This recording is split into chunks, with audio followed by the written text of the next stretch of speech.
নমস্কার বন্ধুরা, WB top tuition ক্লাসের পক্ষ থেকে তোমাদেরকে স্বাগত। আজ আমরা ক্লাস 8-এর মডেল কোশ্চেন পেপার 9-এ যে ভূগোলের প্রশ্নগুলি আছে সেগুলি আমরা সমাধান করব।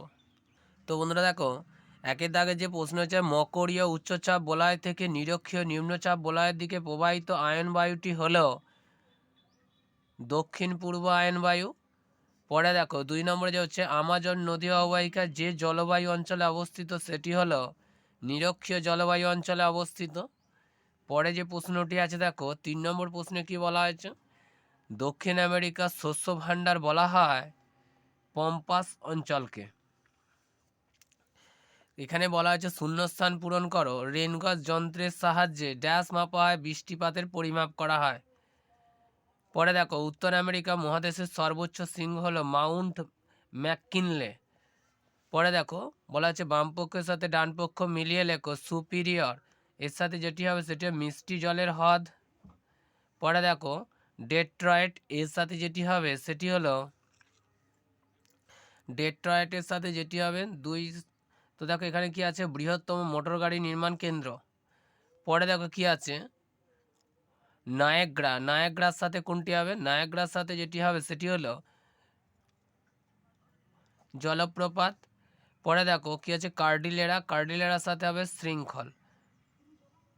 তো দেখো বন্ধুরা, এর সাথে আমরা মধ্যশিক্ষা পর্ষদের প্রদত্ত নমুনা প্রশ্ন উত্তর যেগুলি আছে সেগুলি আমরা কিছু এখানে এমসিকিউ এবং 1 নম্বরে কিছু প্রশ্ন আছে, এগুলো আমরা একটু সমাধান করে দেবো। দেখো, তুমি যদি মাঝ সমুদ্রে একটি জাহাজের ডোলড্রামে থেমে থাকো তাহলে তুমি নিরক্ষীয় এলাকায় আছো।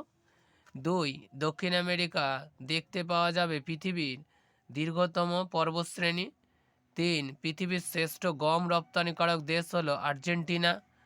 তো দেখো বন্ধুরা, 2-এর 1-এ যে আছে সাধারণত মেঘের সাধারণত। পরে যে প্রশ্নটি বলছে, সাধারণ মেঘের জলকণাগুলি ব্যাস হয় মোটামুটিভাবে ড্যাশ মিমি। তো এখানে হবে 0.02 মিমি। তো দেখো মেঘের যে ব্যাস সেটা হচ্ছে 0.02 মিমি, এটা পাবো। পরে দেখো বলছে বিয়ের ড্যাশ নদীর উত্তর দিকে গায়ানা উচ্চভূমি অবস্থিত। তো তো দেখো বন্ধুরা, ড্যাশ নদীর উত্তর দিকে গয়ানা উচ্চভূমি অবস্থিত, এটা আমাজন নদী হবে এটি। পরে দেখো কি আছে, বলছে কস্তম্ভের সঙ্গে খস্তম্ভ মেলাও, প্রাচীন ভূখণ্ড, এটির সাথে হবে কানাডার সিল অঞ্চল। সরলবর্গীয় গাছের হালকা কাঠ, সেটি হচ্ছে কম খরচে ও বিনা খরচে জলপথে পরিবহন। পরে পরে দেখো পৃথিবীর বৃহত্তম লৌহ ইস্পাত, এটির সাথে যেটি হবে সেটি হলো হ্রদ অঞ্চল। তো দেখো 4 নম্বরে যে প্রশ্নটি আছে এখানে কি বলা হয়েছে, গ্র্যান্ড ক্যানিয়ন, গ্র্যান্ড ক্যানিয়নের সাথে যেটি হবে সেটি হচ্ছে কলোরাডো নদী। পরে দেখো মৃত্যু উপত্যকা, এটি হচ্ছে অতিরিক্ত লবণতা। তো দেখো বন্ধুরা, এখান থেকে আমরা যে 1 নম্বর 1 মার্কের যে প্রশ্নগুলি ছিল সেগুলি আমরা সমাধান করে দিলাম।